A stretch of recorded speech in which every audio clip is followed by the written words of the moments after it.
المسجد بتسارع، المسجد بتسارع، هو ده اللي الشباب.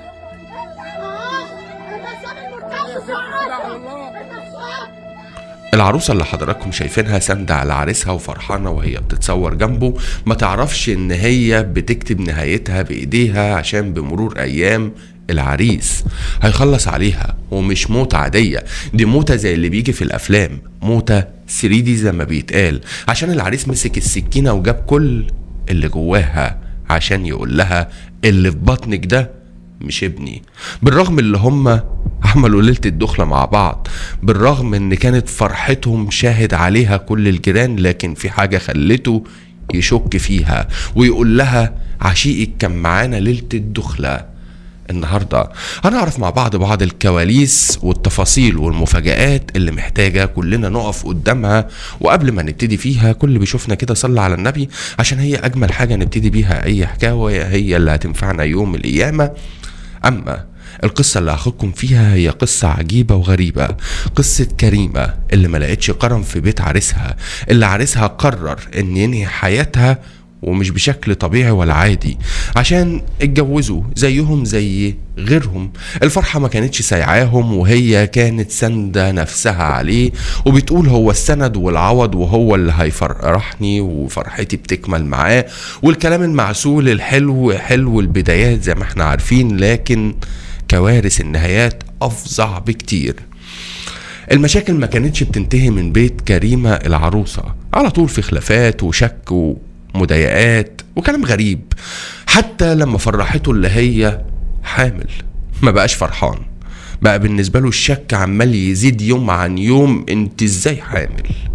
ده احنا متجوزين بقالنا بس 3 شهور وداخلين في الشهر الرابع، حامل منين؟ حامل ازاي؟ بدل ما يفرح ويشكر ربنا، لا، الشيطان لعب بيه ولعب بخيالاته وتفكيره وخلاه يشك في حلاله ويشك في اللي في بطنها، ويفضل من وقت للتاني يقول لها فاكرة ليلة الدخلة لما اتأخرت عليا وانا بفتح الباب عليكي كان عشيقك هو اللي معاكي ولا مين؟ الكلام ده ما كانش عادي، الكلام ده على ودان العروسة ما كانش عادي. بس هتعمل ايه؟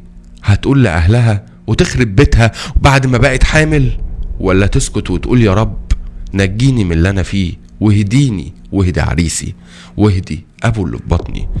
كانت بتدعي ربنا وعندها امل كبير ان هي حالها وحاله وبيتها يتعدل، لكن العدلة بالنسبة له هي كلمة الموت والنهاية، الكلمة الصعبة والكلمة الأخيرة، عشان خناقة طول الليل ما بينهم هات وخد هات وخد. العروسة زهقت وتعبت وما بقتش عارفة تقول له ايه غير اللي انت انسان مريض، انسان مش انسان. لما تشك في حلالك، في مراتك ام عيالك اللي ربنا رزقكم من اول او من تاني شهر وبقيت حامل منك، تشك فيا وتقول لي ده مش ابني، وانت ليلة الدخلة كان معاكي حد وانت ليك علاقة بحد، وعمال تشك فيا ليه؟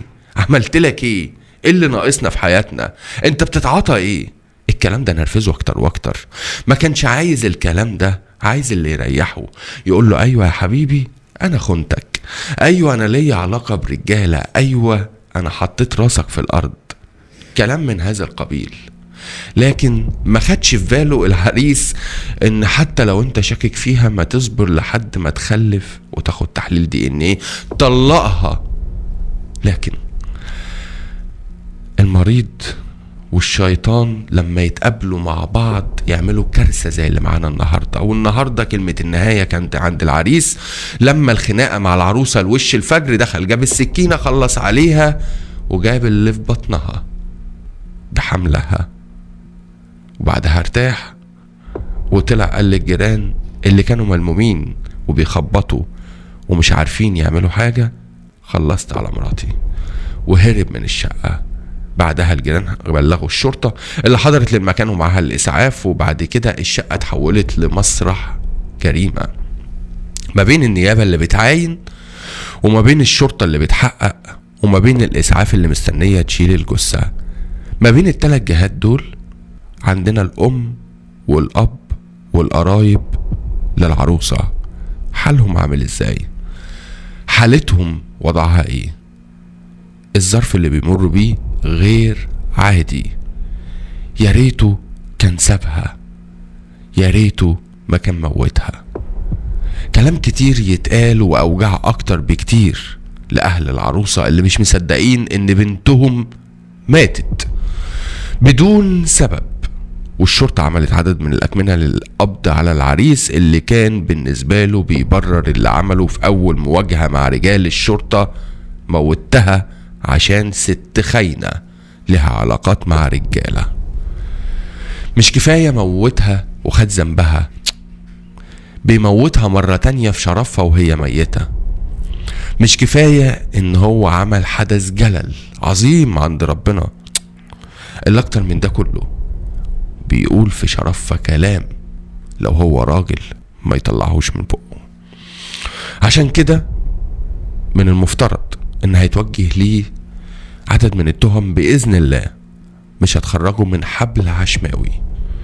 لكن بالمناسبة خلونا نقول اللي بتاريخ 7/11 اللي فات كان عندنا عريس برضو نزل من السعودية، خلص على مراته وخلص على ابنه بدعوى شكهم او شكوا في نسبهم. هو مش دول عيالي، مش ابني ومراتي ماشية شمال في المنوفية.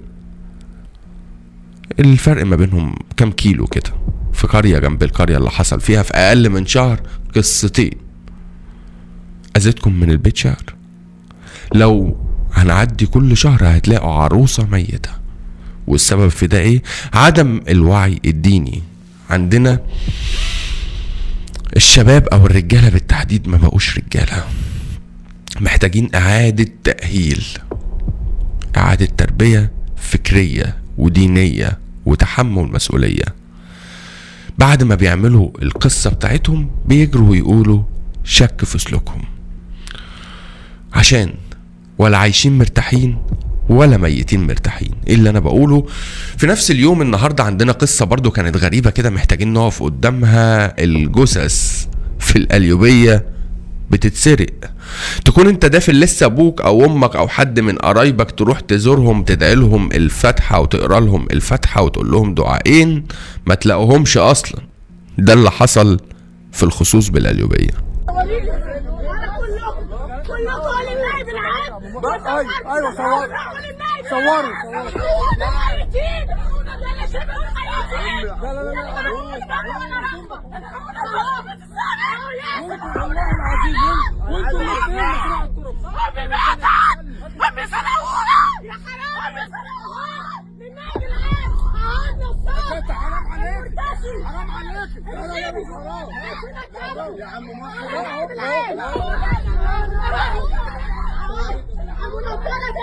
بالنايب العام استجاسة يا راجل يا كبير يا اللي بشرت نفسك يا راجل يا كبير. الميت بتتسرق، الميت بتتسرق. هو ده الشباب. النصاب المرتشي. زي ما شفنا مع بعض قصة غريبة وداخل فيها بقى ممكن تجارة الأعضاء، ممكن حاجات كتير قوي هنشوفها. عشان الأجهزة الأمنية بوزارة الداخلية بتفحص الفيديو ده، بتعرف تاريخه وميعاد نشره والقائمين على النشر، وابتدت تكلف مباحث الخصوص بسرعة الفحص والانتقال للبلاغ لمعرفة الكواليس والظروف الخاصة بيه. عشان احنا قدام حكاية جديدة، قصة جديدة من هنا، من القليوبية والمنوفية. لكل قصة هيبقى وراها حكاية، وحكايتنا مكملة مع حضراتكم. كل جديد هتعرفوه مع يونس محمد. كنت معكم في حلقة خاصة جدا. يا رب يرحم العروسة ويصبر أمها ويربط على قلبها على اللي هي فيه. قصة صعبة. السلام عليكم.